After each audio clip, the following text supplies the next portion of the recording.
विद्यार्थी मित्रांनो, सह्याद्री ट्युटोरियल्समध्ये तुमचं स्वागत आहे. माझ्या चेहऱ्यावर जो आनंद आहे ना, हा फार महत्वाचा आहे बरं का. याचं कारण मी सांगणार आहे.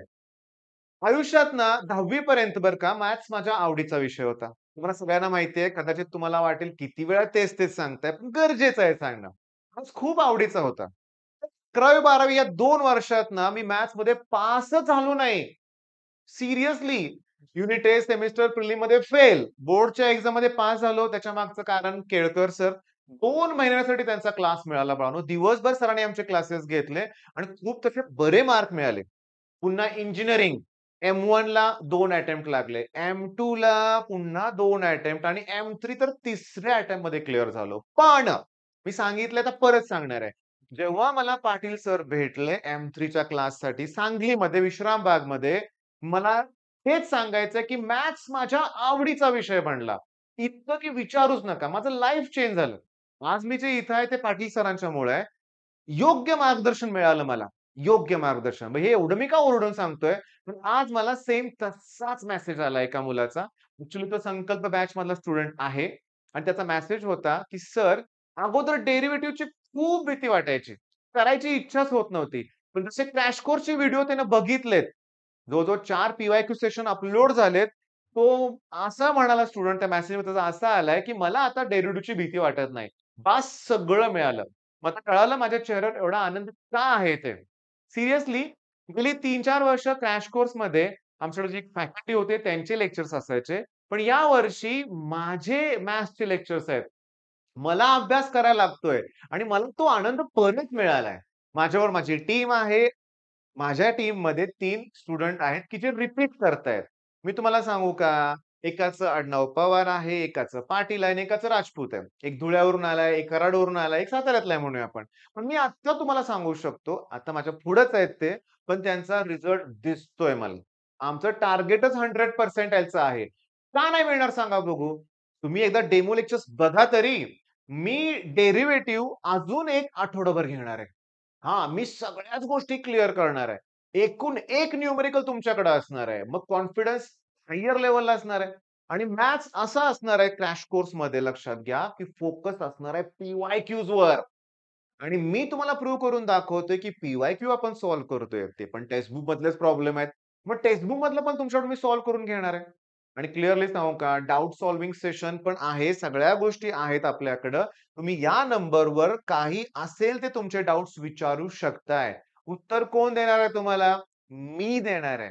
म्हणजे आजचा दिवस, ओके, उद्याचा दिवस पूर्णपणे शनिवार आणि रविवार सुद्धा 4 दिवस मला तुमच्या प्रश्नांची उत्तरं द्यायची आहेत.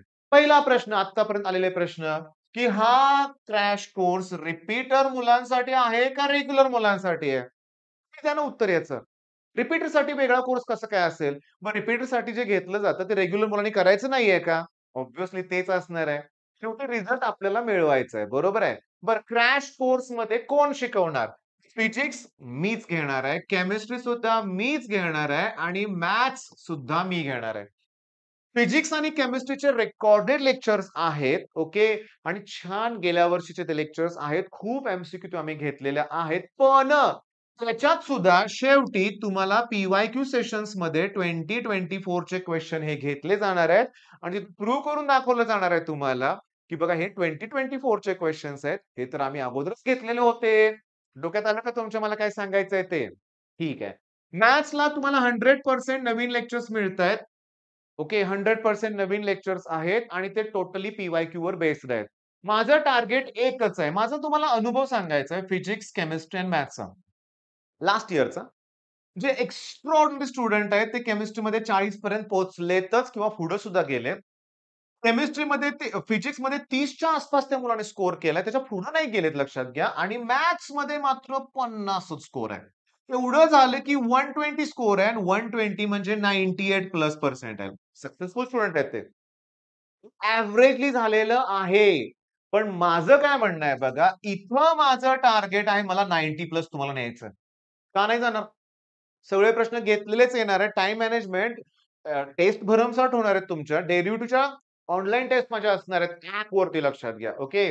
बरं. त्याच्यानंतर केमिस्ट्री हे टार्गेट ठीक-ठाक आहे. याच्यापेक्षा थोडं वाढलं तरी काही हरकत नाही आणि फिजिक्स सुद्धा सध्या ठीक-ठाकच आहे. मला माहिती आहे. टाईम मॅनेजमेंट अवघड जातं थोडंसं. रिअलिस्टिकच गोल असणार आहे माझा. मग इथं 70 आणि इथं 90चं टार्गेट आहे. 80 जरी अचीव्ह केलं, 150 स्कोर झाला. अरे पाहिजे ते कॉलेज. पाहिजे ते कॉलेज. कुणाला नको आहे? पाहिजेच आपल्याला कॉलेज. बरं सगळ्यात महत्त्वाचं काय असतं माहिती का? क्वेशन नंबर 2 सर बेसिक शिकवणार का? आता माझा अनुभव सांगतो पहिल्या वर्षीचा.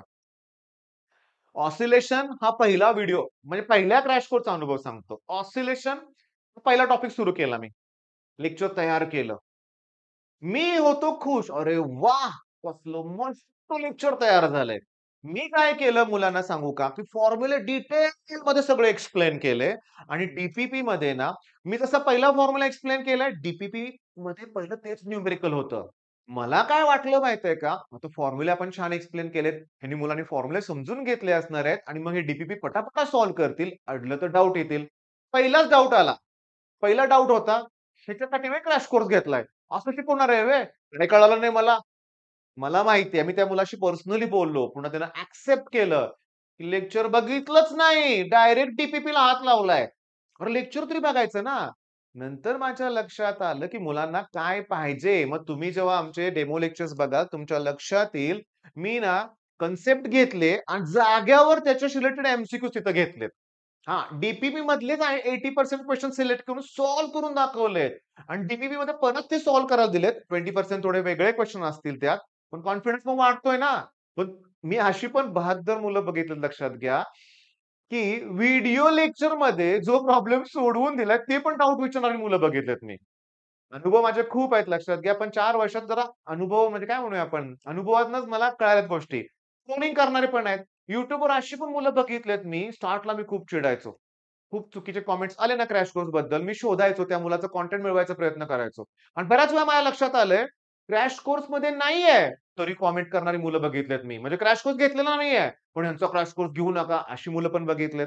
पण त्यांना उत्तर देणारी मुलं सुद्धा बघितलेत मी, की मी तुम्हाला सांगतो 4 वर्षात सी-ओ-ई-पीचा फक्त विचार जर केला, तर क्रॅश कोर्स घेतलेली ना, किती शेकडो मुलं तुम्हाला भेटतील, की जे ऑफलाईन मधली पण भेटतील आणि ऑनलाईन मधली पण भेटतील.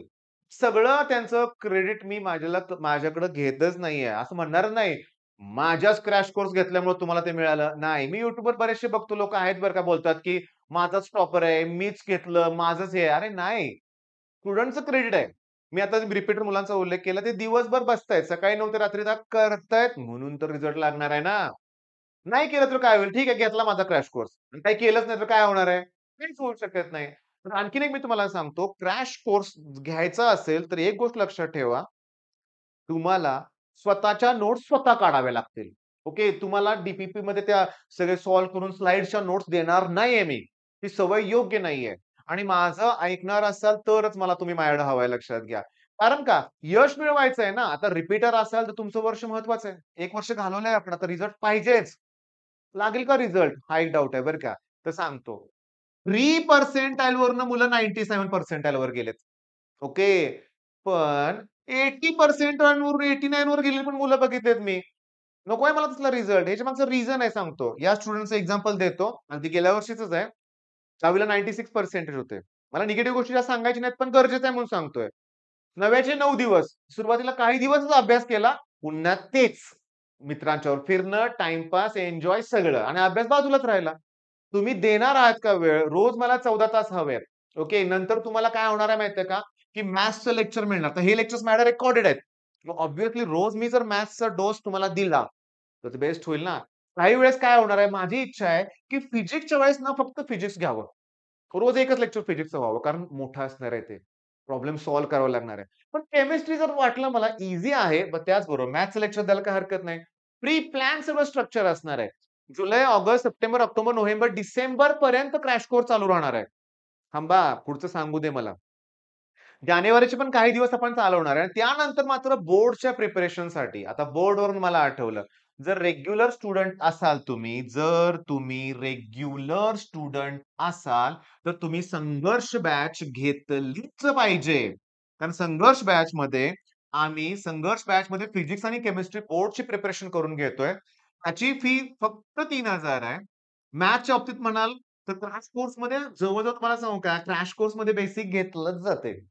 आता डेरिव्हेटिव्हचे जर तुम्ही 5 डेमो लेक्चर्स बघितले, सगळे काही शॉर्टकट ही जी जुगाड शब्द आहे ना, तोच मला आवडत नाही बरं का. त्याबद्दल बोलतो थोडंसं मी, की जुगाड, जुगाड, जुगाड हे असं ना काहीही उपयोगाचं ठरत नाहीये. कन्सेप्ट क्लिअर पाहिजे.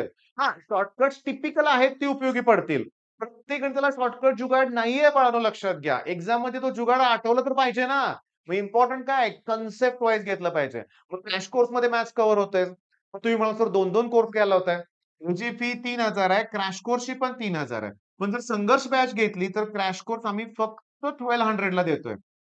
काही मुलांनी काय केलंय, 2 मित्र आहेत. आता केलंय, मी सांगतोय सरळ.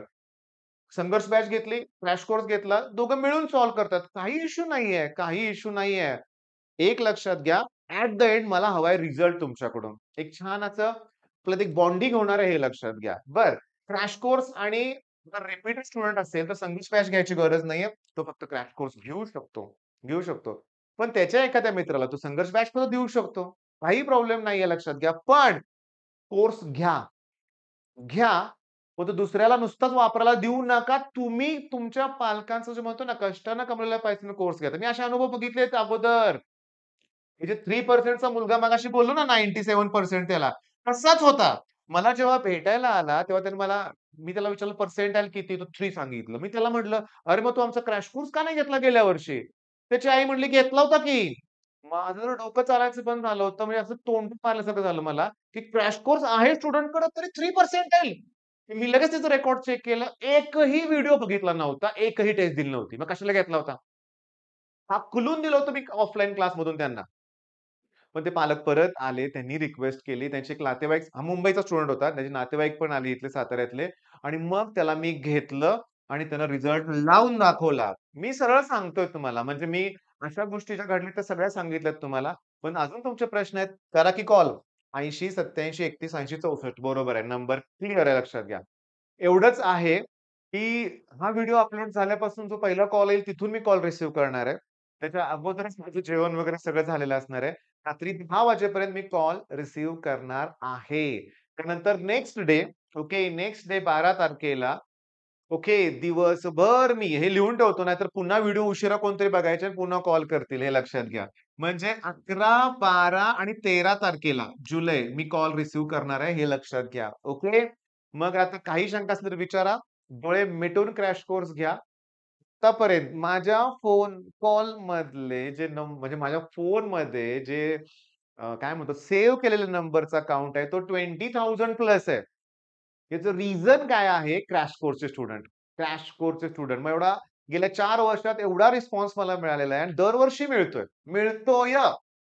काही जण मला म्हणतात, की हिंदीमध्ये बोला म्हणजे अजून मिळतील. नाही. मी त्यात फ्लुएंट नाहीये म्हणून हिंदी बोलत नाही. मला हिंदीचा तिरस्कार बिलकुल नाहीये. इंग्लिश जमतच नाही म्हणून बोलत नाही लक्षात घ्या. खूप प्रयत्न केले मी, पण नाही झालं. असू दे काही हरकत नाही. तुम्हाला मराठी समजतंय ना. शेवटी मी ओहमचा नियम असं म्हणणार नाहीये. ओहम्स लॉज म्हणणार आहे. हेनरीज लॉज म्हणणार आहे. ऑस्मोटिक प्रेशर म्हणणार आहे. ऑस्मोटिकचा दबाव नाही म्हणणार लक्षात घ्या. कळालं का? म्हणजे मराठीतून बोलतोय पण वर्ड तेच यूज करतोय ना. काही शंका असतील तर विचारा. मी आहे तुमच्याबरोबर. All the best.